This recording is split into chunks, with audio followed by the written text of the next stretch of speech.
Welcome. You're listening to Ask the Doulas, a podcast where we talk to experts from all over the country about topics related to pregnancy, birth, postpartum, and early parenting. Let's chat. Hello, this is Kristin with Ask the Doulas, and I'm so excited to be joined today by Monique Russell. Monique is a clear communication coach and the author of Intentional Motherhood. Hi, Monique. Hi, Kristin. How are you? Doing so well. So I would love to hear a bit about your backstory as far as your journey into becoming a young mother, and also what led you to write this book on intentional motherhood.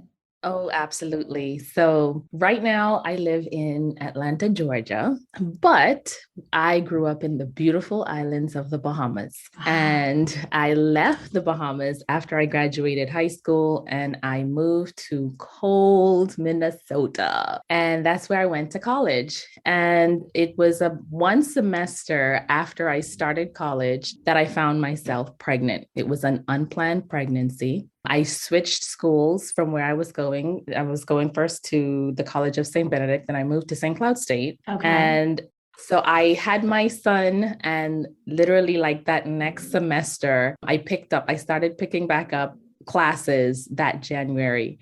But in between that, I had my mom come, and she was there when I gave birth, and she was there after I gave birth to sort of help me get acclimated back into the routine of things. But as I was going to school, as I was working on campus as a multicultural student consultant, and I was also working a retail job at the time in customer service while going to school and raising my son, which I happened to be, tell me about it. I happened to be so fortunate to have his childcare right on campus, which was such a blessing because so many of the teachers there, some were trying to get into early ed. And so they had all this excitement about working with young babies and they were being mentored. And so my son had one of the best early experiences at that daycare on campus. And then I just continued to finish my studies. I did my undergrad in broadcast journalism. I did both my graduate programs in communications as well, one in PR and one in advertising. And shortly after, I was asked to teach other moms around campus and on campus who were twice my age about parenting. Wow. And yes. Yes. And I was actually surprised. And I did the workshops, I did the speaking engagement. And all throughout my life, I will just be so honest, I never saw myself as being handicapped or limited by having a child so early. I just always had in my mind that I just have to continue to do whatever I had set out to do. But fast forward to where we are today, this book just came out last year. And I noticed that February, correct? Yes, just last year. And I never had it in my mind to, it definitely wasn't something that I was going to write about, talk about. I mean, it's not even been a part of my brand for forever. But I had a lot of questions about how I did things and what helped me to still move through growing a business, working and taking care of my kids. And it was through reflection, through coaching, through healing, through therapy, that I realized it was about my mindset and my identity. So when I grew up, when I grew up, we did not have, I am the eldest on my mom's side. It's me and my two younger brothers. And we didn't grow up with a lot of media influences, a lot of TV influences. I think I had 1 hour a week I could watch TV, Kristin. Wow.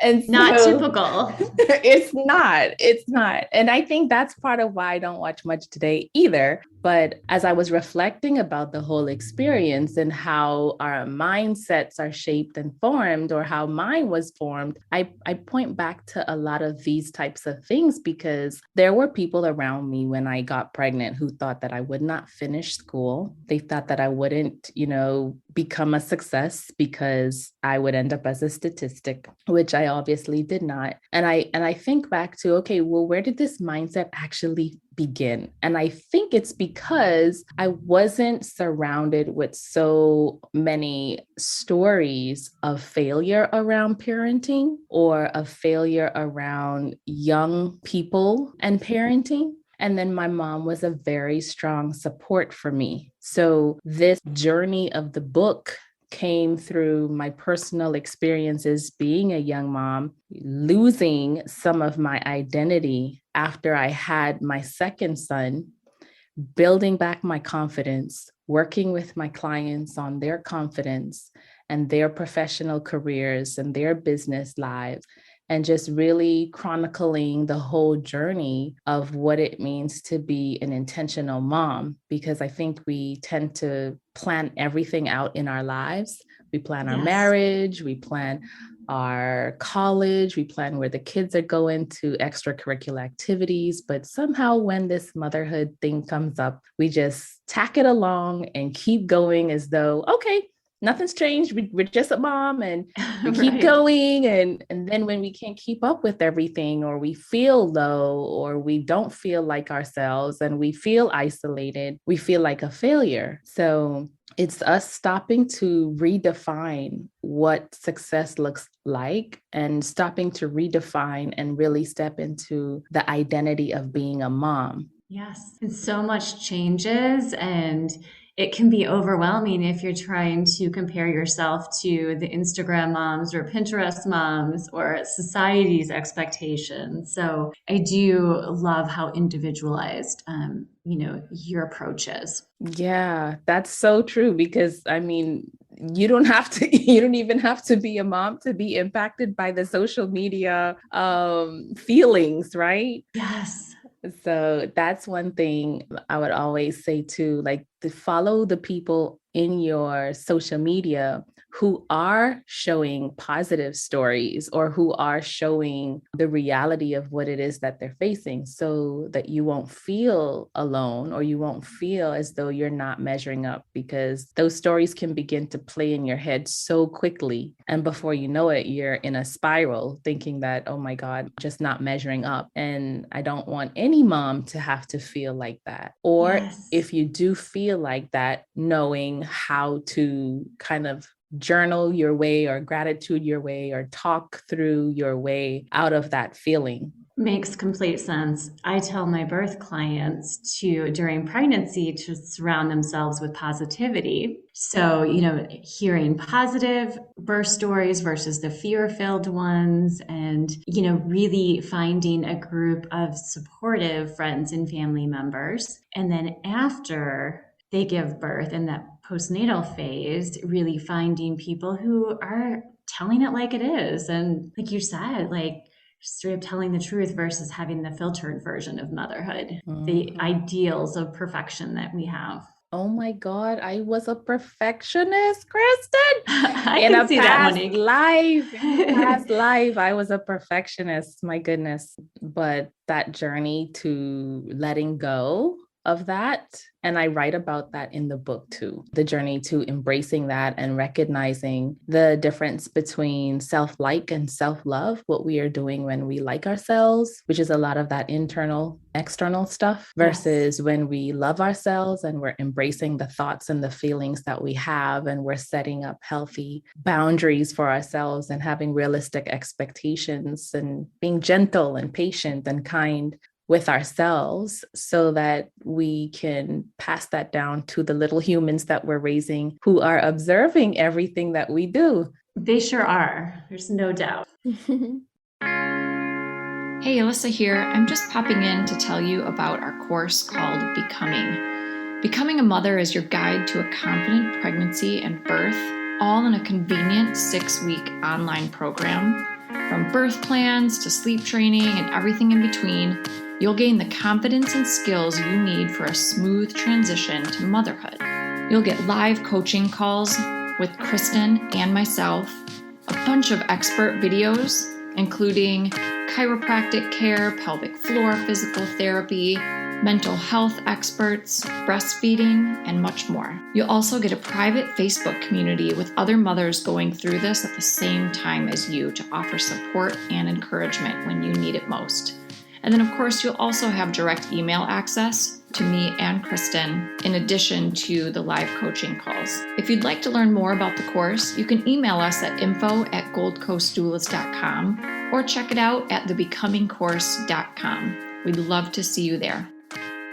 So I would love to chat with you a bit about your communication skills. So we launched an online course in March called Becoming a Mother, as our clients were feeling quite isolated during the pandemic and wanted a community of supportive women. So our course gets into a lot about communicating your unique needs in regards to, both your expectations for birth and also parenting and surrounding like COVID, visitor restrictions in the hospital or, visitors after baby arrives. So I would love to hear your thoughts on really especially during pregnancy, having those tough conversations with family members and friends and communicating your needs to your partner if there's a partner involved, and rather than waiting until you go into labor or after baby arrives.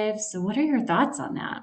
Oh, absolutely. It is essential because when we don't let our feelings out, they just bottle and turn inward. And our baby is feeling those feelings too. So yes. I know sometimes it's not always easy to open up, especially if you are afraid of being ostracized or, you're feeling being downplayed. But I would suggest, even if it's just one person, because I remember when I had my second child, I stayed home for a while and it became very isolating. It definitely wasn't a pandemic, but it was isolating nonetheless. Yes. And, not having the type of conversation, my husband was working and he's at work. And so I'm at home and not everybody is at home with their kids. So I had a friend, she actually lives and still lives in South Africa. And she became like my daily catch up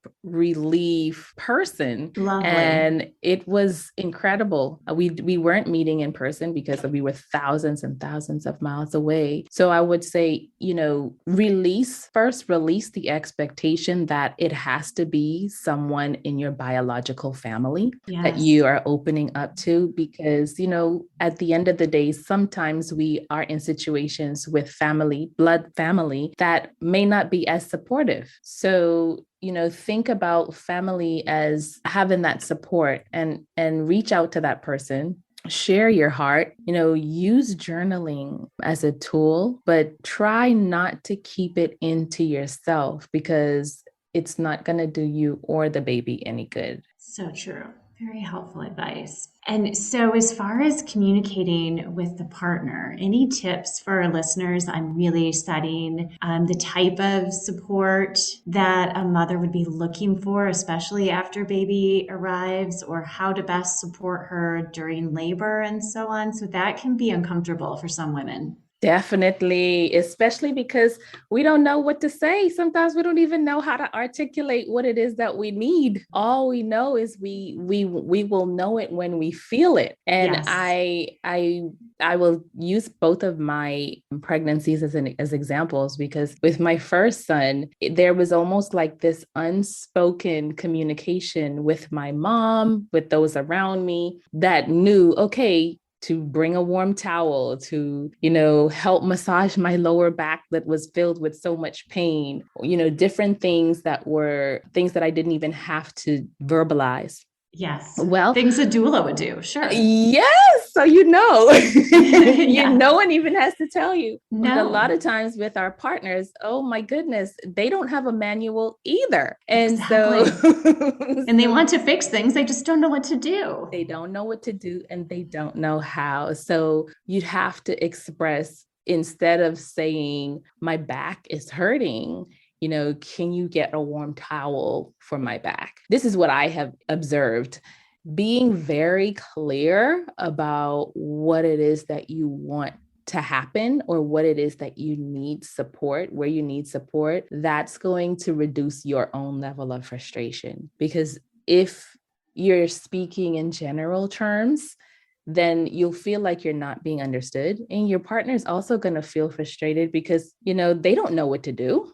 Exactly. So as much as you can to articulate with clarity, as much clarity as you can. And I wish I could tell you I got this right, because I didn't, Kristin. I was like, oh my God, I can't take that smell. And so, right. There was something I used to love eating before I got pregnant was mackerel. And when I got pregnant, I could not take the smell. I couldn't take the smell.